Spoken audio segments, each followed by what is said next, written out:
عیدین کی نماز کا آسان طریقہ یہ ہے، سب سے پہلے نیت کرے، دل سے نیت کرنا اور زبان سے کہہ لینا چاہیے۔ نیت دل کے ارادے کا نام ہے، زبان سے کہہ لے تو بہت افضل ہے کہ نیت کرتا ہوں میں 2 رکعت نماز عید الاضحیٰ کی واجب واسطے اللہ تعالیٰ کے زائد 6 تکبیر کے ساتھ میرا کعبہ شریف کی طرف اللہ اکبر۔ تکبیر کہتے ہوئے امام ناف کے نیچے ہاتھ باندھ لے گا، تمام مقتدی کو بھی ہاتھ ناف کے نیچے باندھ لینا ہے۔ امام ثنا پڑھے گا، تمام مقتدیوں کو ثنا پڑھنا ہے۔ پھر اس کے بعد تکبیر کہتے ہوئے دونوں کانوں تک ہاتھ لے جا کر کے امام چھوڑ دے گا، مقتدیوں کو بھی تکبیر کہتے ہوئے دونوں کانوں تک ہاتھ لے جا کر کے چھوڑ دینا ہے۔ پھر دوسری تکبیر کہتے ہوئے امام دونوں کانوں تک ہاتھوں کو لے جا کر چھوڑ دے گا، مقتدیوں کو بھی دونوں کانوں تک ہاتھ لے جا کر چھوڑ دینا ہے۔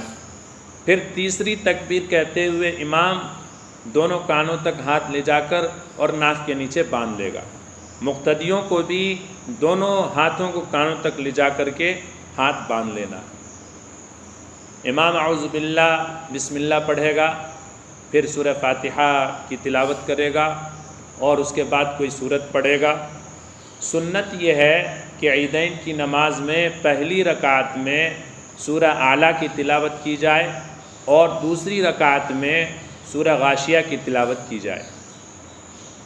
اس طرح سے رکوع اور سجدہ کیا جائے اور پہلی رکعت مکمل کیا جائے۔ دوسری رکعت میں سب سے پہلے امام سورہ فاتحہ کی قرأت کرے گا، پھر سورت ملائے گا اور اس کے بعد زائد 3 تکبیر کہے گا۔ سورہ فاتحہ اور سورت کے بعد دونوں کانوں تک ہاتھ لے جا کر تکبیر کہتے ہوئے امام ہاتھ کو چھوڑ دے گا، تمام مقتدیوں کو بھی دونوں کانوں تک ہاتھ لے جا کر کے چھوڑ دینا ہے۔ دوسری تکبیر کہتے ہوئے امام کانوں تک ہاتھ لے جا کر چھوڑ دے گا، مقتدیوں کو بھی کانوں تک ہاتھ لے جا کر کے چھوڑ دینا ہے۔ تیسری تکبیر کہتے ہوئے امام کانوں تک ہاتھ لے جا کر چھوڑ دے گا، مقتدیوں کو بھی کانوں تک ہاتھ لے جا کر چھوڑ دینا ہے۔ اور ہر تکبیر کے درمیان میں اتنی دیر توقف کرنا ہے، اتنی دیر رکنا مستحب ہے، سنت ہے، جتنی دیر 3 مرتبہ تکبیر کہی جا سکے۔ پھر چوتھی تکبیر کہتے ہوئے امام رکوع میں چلا جائے گا، تمام مقتدیوں کو رکوع میں چلے جانا ہے، رکوع کرنا ہے، رکوع کے بعد سجدہ کرنا ہے اور سجدہ کے بعد جو ہے جس طریقے سے نماز مکمل کی جاتی ہے اس طریقے سے نماز مکمل کرنا ہے۔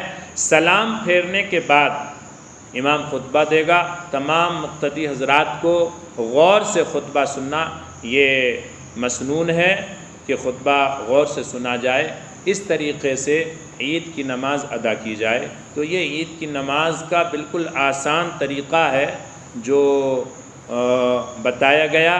اللہ تبارک و تعالی ہم سب کو آسانی کے ساتھ سنت کے مطابق عیدین کی نماز ادا کرنے کی توفیق نصیب فرمائے، آمین۔ وآخر دعوانا ان الحمد للہ رب العالمین۔